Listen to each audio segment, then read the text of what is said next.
di dalam hati kita untuk kita bawa pulang. Khadijah bintu Khuwailid. Khadijah bintu Khuwailid yang Nabi Muhammad berkata tentangnya, ruziqtu hubbaha. Allah karuniakan kepadaku rasa cinta kepada Khadijah. Nabi Muhammad mengatakan tentang beliau, ma abdanani Allahu azza wa jalla khairan minha qad amanat bi hina kafara biyan nas wa saddaqatni hina kadibani nas wa athbatani bimaliha wa ayyadatni bimaliha hina haramani nas wa razaqani Allahu azza wa jalla minhal aulad duna ghairiha. Allah tidak pernah menggantikan untukku yang lebih baik daripada Khadijah. Allah tidak pernah menggantikan untukku yang lebih baik daripada Khadijah. Dia adalah perempuan yang beriman di saat belum ada sesiapapun yang beriman. Dia percaya padaku di saat aku didustakan orang-orang. Dia mengorbankan hartanya di saat yang lain belum mau melakukannya. Dan Allah karuniakan untukku anak-anak dari rahimnya di saat tidak diberi dari selainnya. Khadijah bintu Khuwailid, perempuan luar biasa, indah, mempesona, istimewa dalam pandangan Allah Tuhannya, istimewa dalam pandangan Rasulullah Sallallahu Alaihi Wasallam, Nabi dan suaminya, dan tentu saja wanita paling istimewa bagi kita sekalian, umat Nabi Muhammad Sallallahu Alaihi Wasallam. Jika kau tanyakan kepadaku apa yang istimewa dalam dirinya, sungguh saya tak tahu bagaimana harus menjawabnya. Sebab semua yang ada dalam dirinya adalah istimewa. Beliau teladan dalam segala aspek kehidupan. Namun, jika kau tanyakan padaku apa yang menurutku paling istimewa, izinkan sekurangnya 3 hal ini untuk dapat menjawab pertanyaanmu itu. Belajarlah dari Sayyidah Khadijah sekurangnya 3 hal. Contohlah dari Sayyidah Khadijah sekurangnya 3 hal. Yang pertama, bagusnya niat. Saudariku sekalian yang saya muliakan, tahukah kamu Sayyidah Khadijah adalah perempuan yang beriman kepada Allah Subhanahu wa taala, mengikuti ajarannya Nabi Allah Ibrahim Al-Khalil dan mengikuti ajaran-ajaran yang terdahulu. Ia bahkan sudah bisa membaca dan bisa menulis. Di saat jangankan perempuan, laki-laki pun jarang ada yang mampu melakukannya.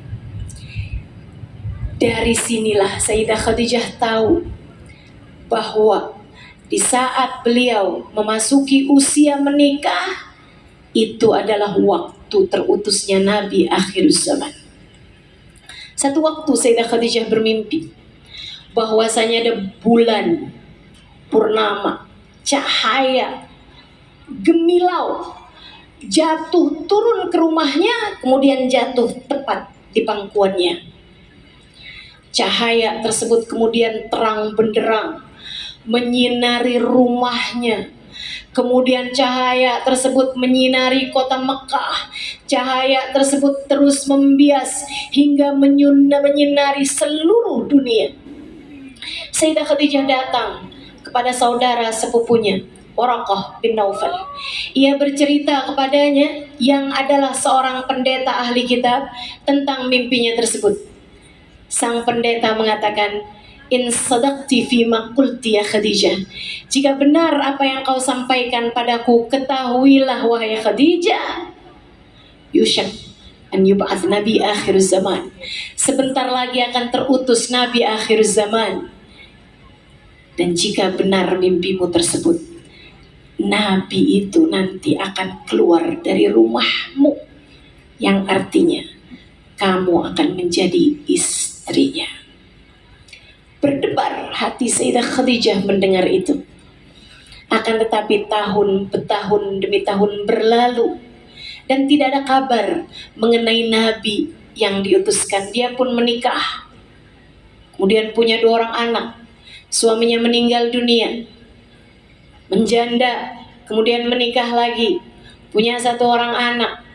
Dan suaminya yang kedua tersebut menjadikannya seorang wanita yang kaya raya, karena dia adalah seorang laki-laki pengusaha terbesar di kota Mekah pada saat itu. Ketika sang suami meninggal dunia, Khadijah menjadi perempuan janda paling kaya di kota Mekah.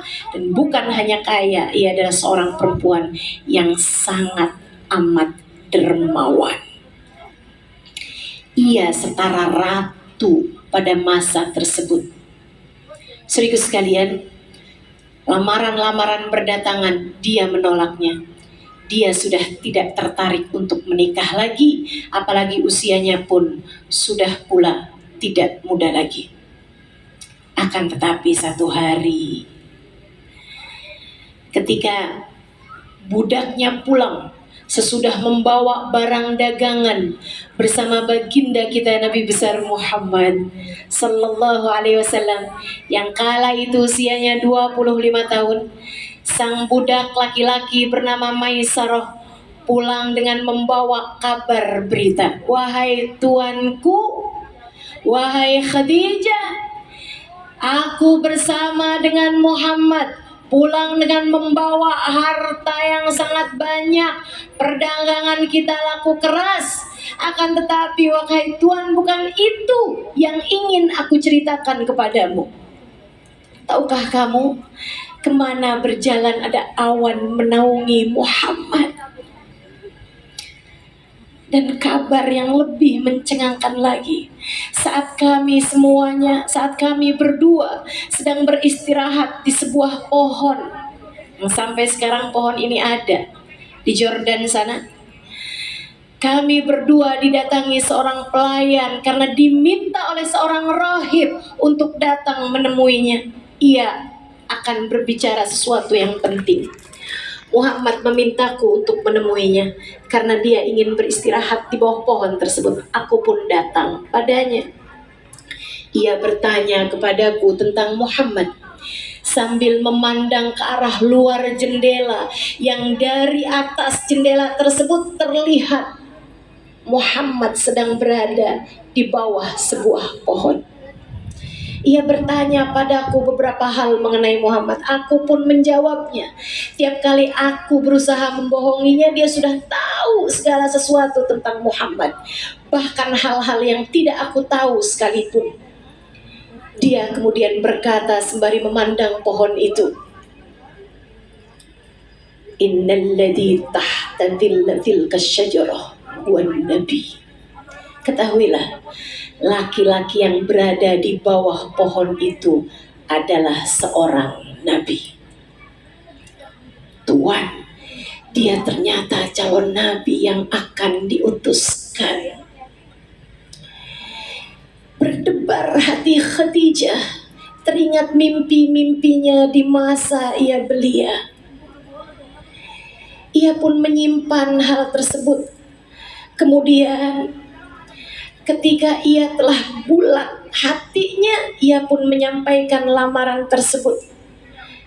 Dan yang ingin saya ceritakan padamu teman-teman, ketika semuanya sudah direncanakan, pesta pernikahan sudah direncanakan, izin dari kedua mempelai dan keluarganya sudah didapatkan, Khadijah menemui Nabi kita Muhammad sallallahu alaihi wasallam untuk menyampaikan sesuatu yang penting. Dengarkanlah ucapannya.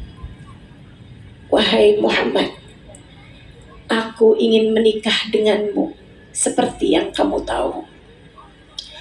Bukan karena kamu adalah seseorang yang tampan rupawan, meskipun itu iya. Bukan karena kamu adalah pemuda yang gagah rupawan, meskipun itu iya. Bahkan bukan karena kamu adalah seorang laki-laki yang tak pernah berdusta, yang baik akhlaknya, sehingga semua orang mempercayaimu. Bukan karena itu, hai Muhammad. Aku ingin menikah denganmu karena aku kira kamu adalah calon nabi yang akan diutus oleh Tuhan. Kamu adalah calon nabi yang akan diutus oleh Allah. Wahai Muhammad, aku berharap dengan aku menikahimu, engkau dapat membawaku menuju Allah. Aku berharap jika aku menikah denganmu, engkau tidak menyia-nyiakanku dan membawaku menuju Allah. Bawalah aku menuju Allah, wahai Muhammad, yang kelak akan mengutusmu. Khadijah menikah dengan Nabi Muhammad karena Allah. Bukan karena mengharapkan diperlakukan dengan baik, karena memang Nabi Muhammad orang baik. Bukan karena berharap diperlakukan dengan penuh cinta, karena Nabi Muhammad sejatinya memang seseorang yang penuh cinta. Bukan. Ia ingin menikah dengan Nabi Muhammad karena ingin agar di saat Nabi Muhammad menjadi seorang Rasul, Khadijah dibawa menuju Allah. Khadijah dibawa menuju Allah. Khadijah menginginkan Nabi Muhammad karena Allah. Khadijah menginginkan Nabi Muhammad bukan karena Nabi Muhammad, melainkan karena Allah. Jika dalam hidup kamu bisa belajar hal ini, kusampaikan padamu bahwa hidupmu akan berlimpahan berkah. Kusampaikan padamu bahwa hidupmu akan penuh dengan kebaikan-kebaikan. Kusampaikan padamu sebab innamal a'malu binniyat wa innamal likulli imri'in ma nawa. Setiap perbuatan tergantung dari bagaimana niatnya, dan setiap orang hanya akan diberi sesuai dengan niatnya. Nabi Muhammad mendengar itu, kemudian berkata, wahai Khadijah,